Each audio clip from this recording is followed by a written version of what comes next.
Bismillahirrahmanirrahim. Assalamualaikum warahmatullahi wabarakatuh. Selamat pagi, salam sejahtera untuk kita semua. Selamat datang anak-anakku kelas 10 di masa pengenalan lingkungan sekolah di SMA Negeri 1 Cawas. Sebelumnya saya mengucapkan selamat atas diterimanya Anda menjadi siswa baru, siswa SMA Negeri 1 Cawas, dengan harapan semoga Anda dapat menempuh pendidikan di SMA Negeri 1 Cawas ini dengan prestasi yang lebih meningkat sehingga bisa mencapai cita-cita yang Anda inginkan. Pada kesempatan ini saya akan menyampaikan materi tentang kesadaran berbangsa dan bernegara.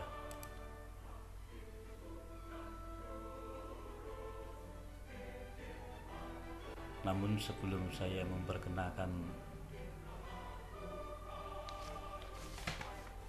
tentang materi kesadaran berbangsa dan bernegara ini, saya akan memperkenalkan lebih dahulu. Ini data diri saya. Nama Dr. Andes Kartika, mengajar mata pelajaran PPKN.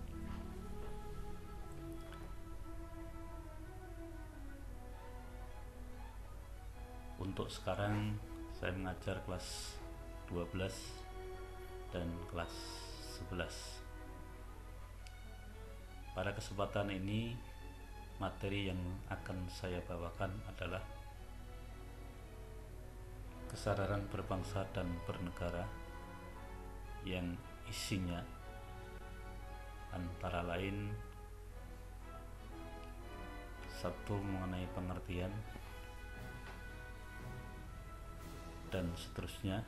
Anda bisa lihat di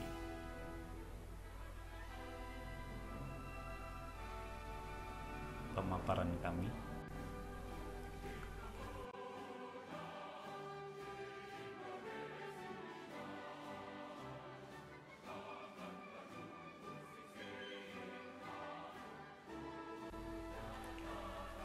Materi yang akan saya bawakan adalah kesadaran berbangsa dan bernegara. Ini materi yang sangat penting bagi Anda, khususnya generasi muda yang pada masa ini tidak mengenal perjuangan bangsa dalam mencapai kemerdekaan. Karena Anda dilahirkan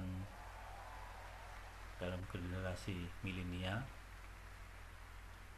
atau yang terkenal dengan generasi Y, sehingga materi ini memberikan pemikiran dan kesadaran pada Anda tentang berbangsa dan bernegara, seperti apa yang dicita-citakan oleh para pendahulu kita.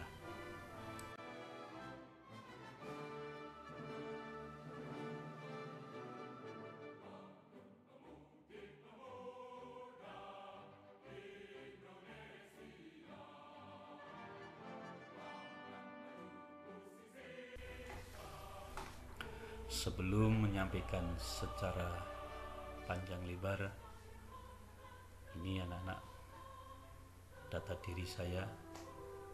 Nama Dr. Andes Kartika. Saya beralamat di Desa Sajen, Kecamatan Trucuk, Kabupaten Klaten. Saya alumni dari Fakultas Keguruan Ilmu Pendidikan Universitas 11 Maret di Surakarta. Saya mengajar materi pendidikan Pancasila dan kewarganegaraan. Sekarang kelas kelas 12 dan kelas 11.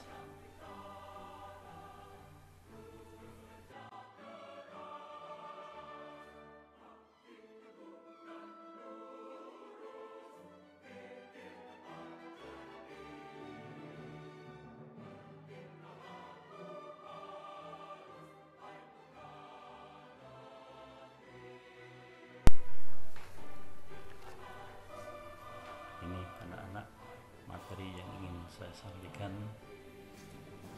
di kesempatan ini, materi tentang kesadaran berbangsa dan bernegara. Yang pertama pengertian, kemudian kedua dasar hukumnya,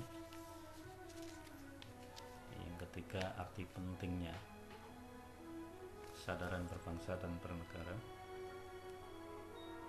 yang keempat sejarah perkembangan, yang nomor 5 penerapannya dalam kehidupan, yang keenam nilai-nilai yang terkandung di dalam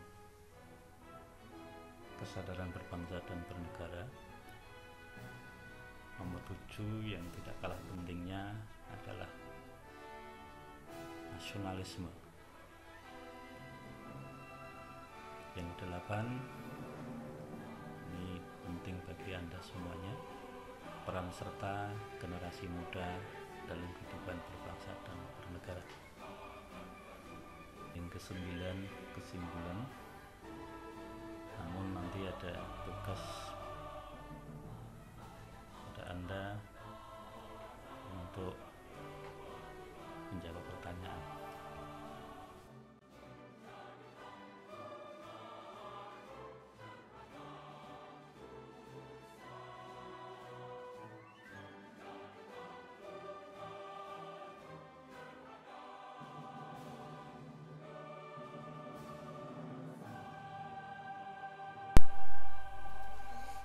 Baik anak-anak, kita lanjutkan sekarang materi kesadaran berbangsa dan bernegara. Arti kesadaran atau kesadaran dapat diartikan sebagai insaf, merasa tahu dan mengerti. Dengan demikian kesadaran diartikan keinsafan atau keadaan mengerti.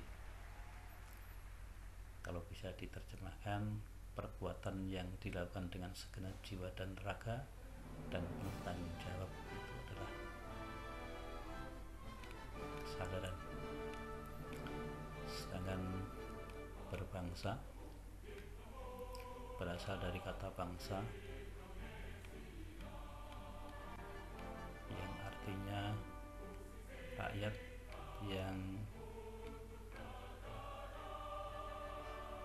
memiliki tujuan yang sama untuk membangun masa depan bersama. Bernegara yang berarti berasal dari kata negara, itu organisasi kekuasaan yang menyatukan kelompok manusia yang disebut bangsa. Pendapat ini saya ambil dari Lukeman. Sehingga pengertiannya, bangsa adalah orang-orang yang memiliki kesamaan asal keturunan, adat, bahasa, sejarah, serta berpemerintahan sendiri. Sedangkan berbangsa adalah manusia yang mempunyai landasan etika bermoral dan berakhlak mulia dalam bersikap mewujudkan makna sosial dan adil.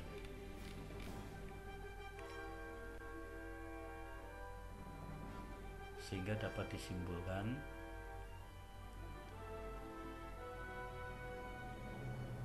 pengertian kesadaran berbangsa dan bernegara adalah perbuatan yang dilakukan dengan sepenuh jiwa dan raga oleh bangsa Indonesia untuk mencapai tujuan negara yang telah ditetapkan.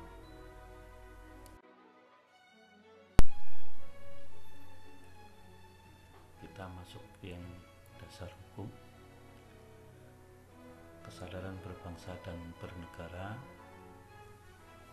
ini ada dasar hukumnya. Pertama, sila ketiga Pancasila, Persatuan Indonesia. Yang kedua, pasal 1 ayat 1 Undang-Undang Dasar Negara Republik Indonesia tahun 1945. Yang ketiga, pasal 18 ayat 1 Undang-Undang Dasar Negara Republik Indonesia tahun 1945, dan seterusnya sampai pasal 37 ayat 5 Undang-Undang Dasar Negara Republik Indonesia tahun 1945. Kemudian tertuang di dalam Undang-Undang Nomor 3 tahun 2002 tentang pertahanan negara. Ini semua mengatur tentang sebagai landasan atau dasar hukum materi kesadaran berbangsa dan bernegara.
Kesadaran berbangsa dan bernegara berarti sadar bahwa kita berada di tempat yang memiliki bahasa, agama, budaya, sejarah yang tidak sama, dan mempunyai aturan-aturan baik dalam bidang hukum, politik, militer, ekonomi, sosial, maupun budaya yang diatur oleh negara. Saya berikan contoh kesadaran hukum, yaitu warga negara yang sadar akan nilai-nilai hukum yang berlaku dalam kehidupan masyarakat sekitar maupun yang berlaku pada negara, sehingga perilakunya harus sesuai dengan peraturan hukum yang berlaku. Kesadaran politik adalah kesadaran dan pengetahuan mengenai hak dan tanggung jawab warga negara, menggunakan hak pilihnya dan sebagainya. Itu contoh kesadaran.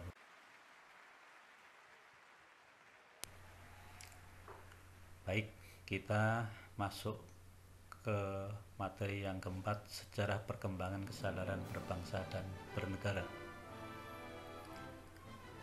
Sejarah perkembangan kesadaran berbangsa dan bernegara dimulai tanggal 20 Mei 1908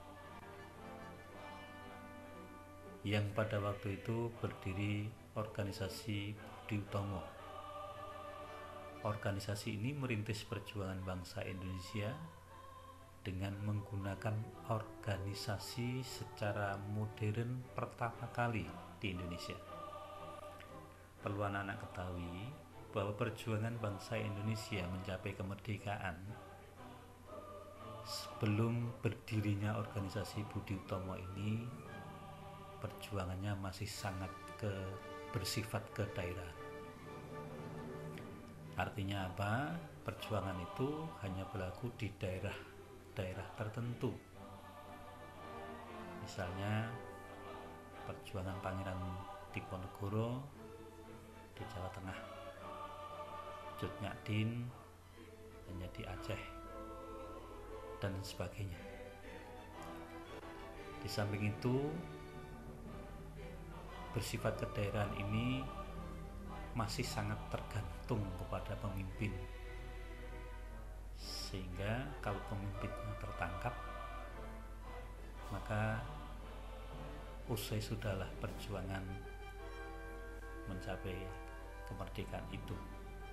Nah, Budi Utomo lah yang merintis perjuangan itu secara modern.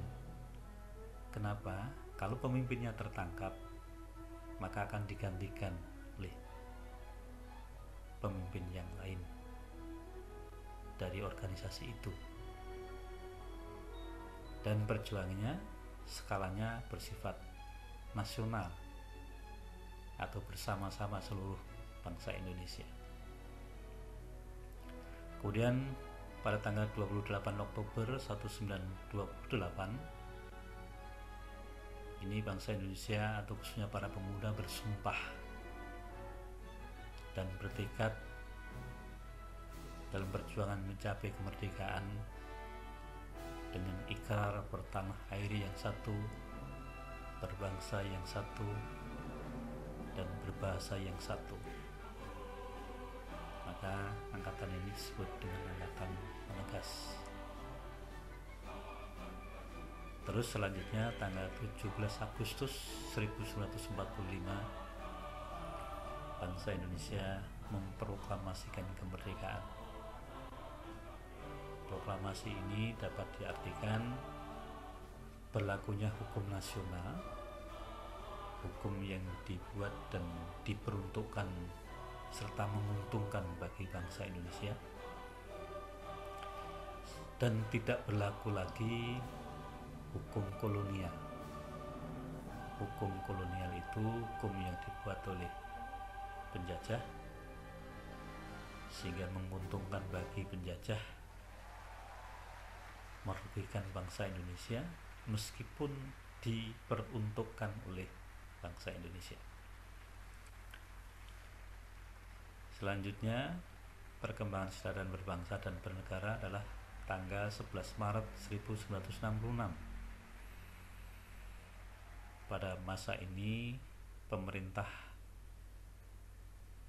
bertekad melaksanakan pembangunan nasional berdasarkan Pancasila dan UUD Negara Republik Indonesia tahun 1945 secara murni dan konsekuen. Terus tanggal 20 Mei 1998 ini terkenal dengan Orde Reformasi yang tujuannya adalah menata ulang penyelenggaraan pemerintahan yang baik, good governance, yang didukung oleh good citizen, warga negara yang baik.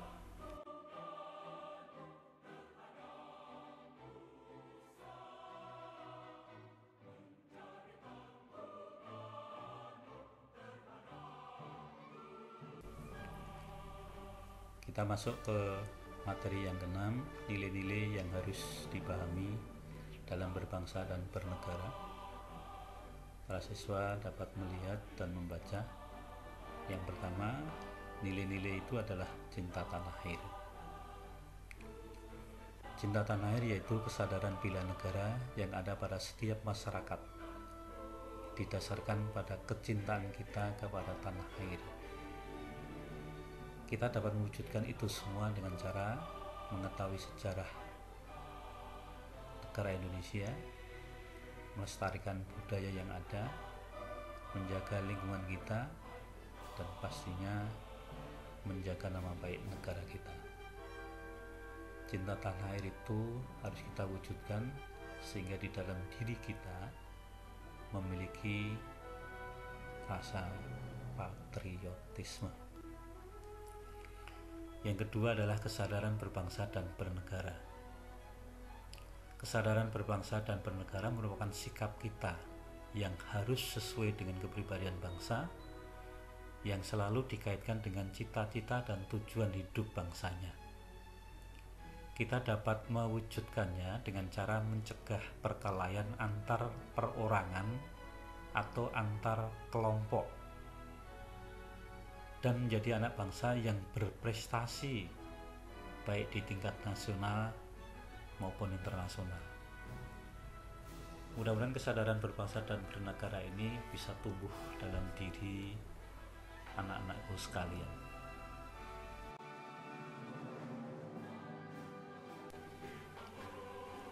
Yang C adalah nilai rela berkorban. Setiap warga negara dituntut untuk mendahulukan kepentingan bangsa dan negara di atas kepentingan pribadi dan golongan. Anak-anak, kita harus rela berkorban demi bangsa dan negara sesuai dengan bidang tugas kita masing-masing. Contohnya apa? Kita lihat misalnya, kita taat membayar pajak, kita melakukan siskamling, sistem keamanan lingkungan, membantu fakir miskin, dan Anda sebagai seorang pelajar harus belajar yang rajin agar bangsa Indonesia tidak tertinggal dengan bangsa lain yang lebih maju. Yang keempat, Pancasila. Anak-anakku sekalian, Pancasila adalah alat pemersatu bangsa, alat pemersatu keberagaman yang ada di Indonesia, di mana Indonesia memiliki beragam budaya, beragam agama, etnis, dan lain-lain sebagainya. Nilai-nilai Pancasila inilah yang dapat mematahkan setiap ancaman, tantangan, hambatan, dan gangguan. Oleh karena itu, setiap warga negara dituntut mengamalkan Pancasila dalam kehidupan sehari-hari.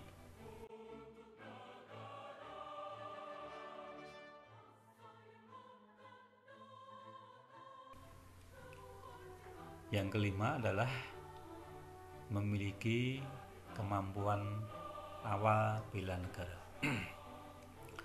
Setiap warga negara harusnya secara aktif berusaha untuk mempunyai kemampuan dasar bela negara. Sebagai bukti akan kesiapannya kapan saja melaksanakan bela negara saat negara membutuhkan. Itulah nilai-nilai dari kehidupan berbangsa dan bernegara yang perlu ditanamkan dalam diri setiap bangsa Indonesia, khususnya pada para siswa. Oke, sekarang kita masuk ke materi yang ketujuh, yaitu nasionalisme. Nasionalisme adalah sikap mencintai bangsa dan negara sendiri.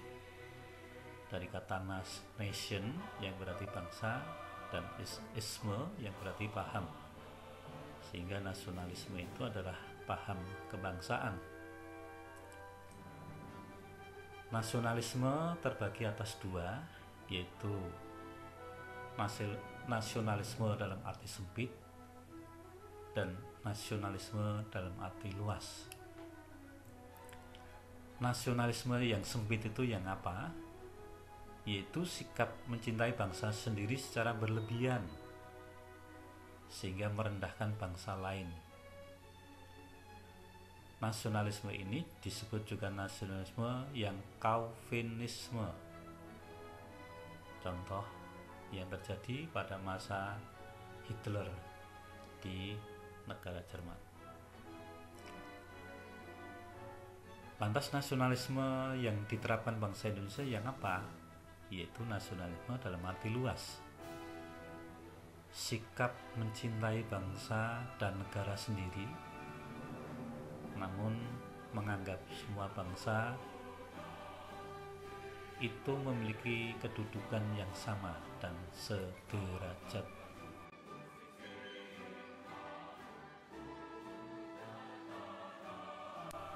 Baik, kita masih dalam pembahasan nasionalisme.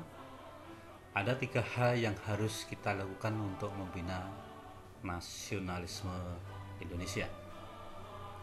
Pertama, mengembangkan persamaan di antara suku-suku bangsa penghuni Nusantara ini. Yang kedua, mengembangkan sikap toleransi, saling menghargai, menghormati satu dengan lainnya. Yang ketiga, memiliki rasa senasib dan sepenanggungan di antara sesama bangsa Indonesia. Ini adalah 3 hal yang harus kita lakukan untuk membina nasionalisme. Nah, dengan tumbuhnya nasionalisme, maka akan muncul patriotisme.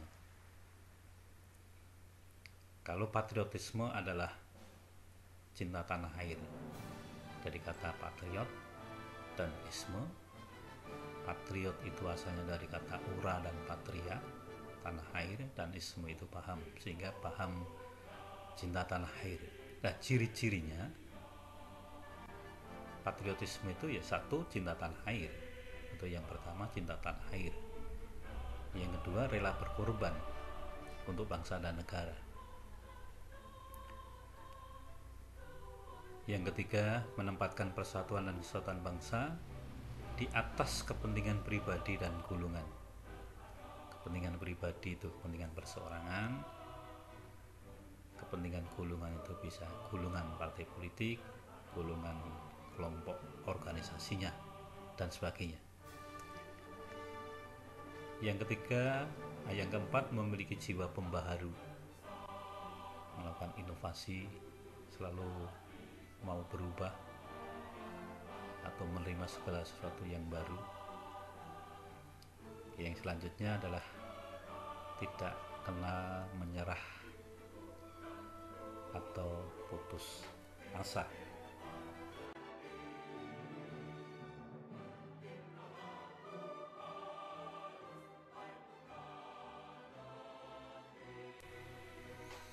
Kita lanjutkan. 4 hal yang harus kita hindari dalam memupuk semangat nasionalisme. Jadi ini adalah harus dihindari agar nasionalisme bangsa Indonesia semakin tumbuh dan berkembang sehingga menjadi kuat. Pertama adalah sukuisme. Paham yang menganggap suku bangsa sendirinya yang paling baik atau yang lebih baik dari suku yang lain. Ini harus dihindari atau harus hilang dalam pemikiran kita. Yang kedua adalah Calvinisme. Menganggap bangsa sendiri yang paling unggul. Ini penjelasannya Calvinisme, Anda bisa baca di situ. Jadi mengunggulkan bangsa sendiri dan merendahkan bangsa lain. Ini sangat bertentangan dengan sila kedua Pancasila. Yang ketiga, ekstremisme, sikap mempertahankan pendirian dengan berbagai cara, kadang atau kalau perlu dengan kekerasan dan menggunakan senjata. Ini juga harus dihindari sikap yang ekstremisme ini. Yang keempat, provinsialisme, yaitu sikap yang selalu berkutat dengan provinsi atau daerahnya sendiri, mengutamakan dari provinsinya atau daerahnya, atau berorientasi pemikirannya hanya daerahnya sendiri atau provinsinya sendiri, tidak berpikiran secara nasional atau menyeluruh bangsa Indonesia.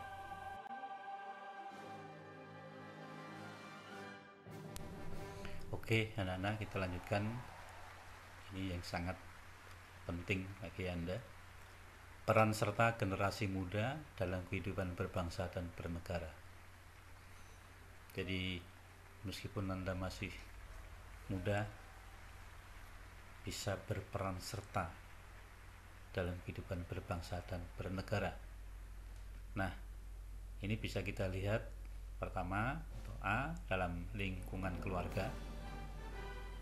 Anda bisa melihat, menyaksikan film perjuangan, membaca buku bertema perjuangan, dan mengibarkan bendera merah putih pada hari-hari tertentu. Jadi silakan pada hari-hari besar nasional tertentu atau hari-hari yang ditentukan untuk tunduk dan patuh mengibarkan bendera. Terus siswa di rumah tunduk dan patuh pada orang tua, menghormati, membantu orang tua. Ini tugas Anda.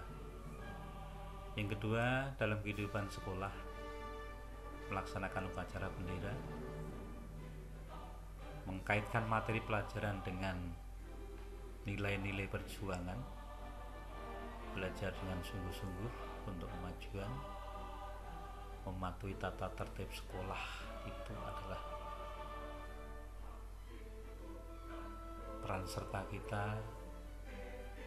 dalam kehidupan berbangsa dan bernegara. Tentunya diikuti dengan berdisiplin.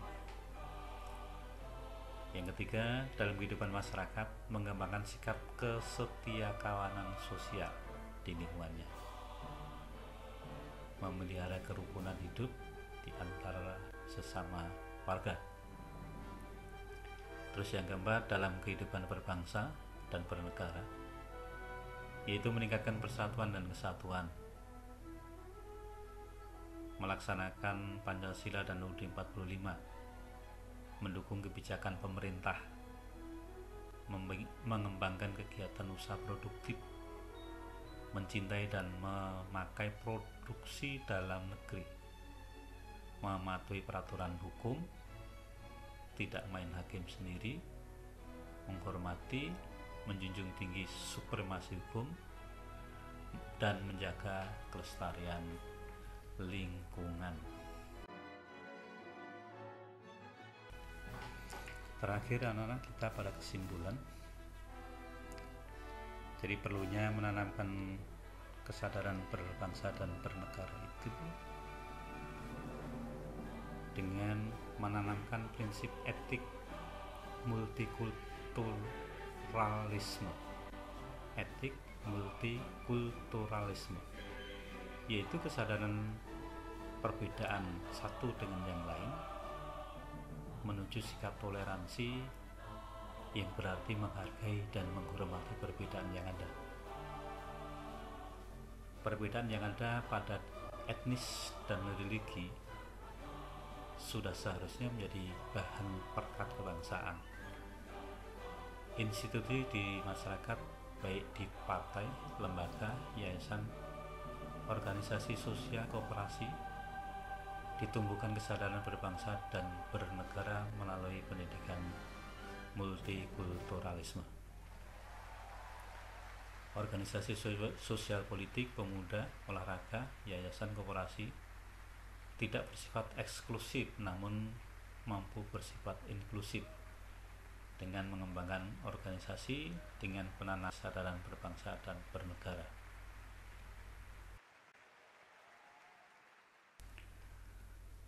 Kegiatan dialog berkesadaran berbangsa dan bernegara perlu diselenggarakan dalam rangka mendorong, memupuk, serta meningkatkan kesadaran berbangsa dan bernegara untuk meningkatkan kerukunan dan kesejahteraan.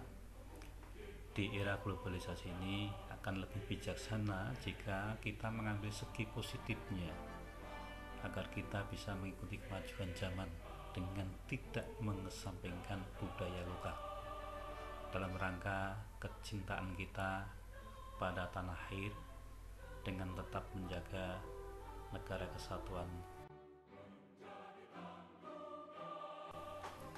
Oke anak-anak, pada kesempatan ini kita sudah selesai dengan satu tugas dari saya, jelaskan apa yang harus dilakukan setiap siswa agar kesadaran berbangsa dan bernegara selalu tumbuh dan berkembang dalam setiap diri siswa. Kerjakan dalam selembar kertas dan ditulis tangan. Nanti kalau sudah bisa masuk ke sekolah, dikumpulkan. Demikian paparan materi kesadaran berbangsa dan bernegara dari saya. Apabila ada kekurangannya saya mohon maaf. Apabila ada salah kata, tutur kata yang tidak berkenan, saya minta maaf yang sebesar-besarnya. Sekian, terima kasih. Assalamualaikum warahmatullahi wabarakatuh.